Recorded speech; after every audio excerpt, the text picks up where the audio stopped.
kugira ngo umuntu amenye amakuru y'ibiteganyijwe n'igishushanyo mbonera ku kibanza cy'umuntu. Hari uburyo butandukanye bwo kugira ngo ayo makuru umuntu ayamenye.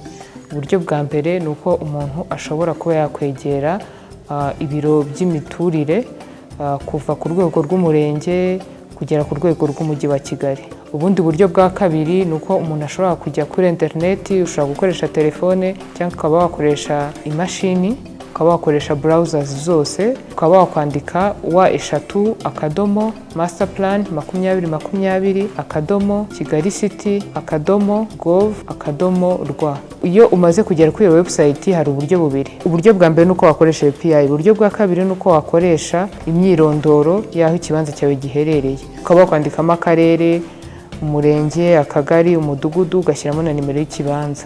Hakahita haza amakuru y'ibyagenewe ku kibanza cyawe. Hari n'ubundi buryo buriho, tuvuge nk'ubu mpagaze nk'i Masaka nkashaka kumenya ikintu cyagenewe aho hantu. Itangira kuri uwo murongo wa interineti, hari ahantu hahari ukandaho, website ikahita ikwereka ahantu uhagaze neza. Iyo umaze kubona ahantu uhagaze rero uhita ubasha kumenya amakuru y'icyo kibanza cyawe. Ubundi buryo buhari ni uko wakoresha telefone yawe ukaba wamenya icyo master plan iteganyiriza ubutaka bwawe.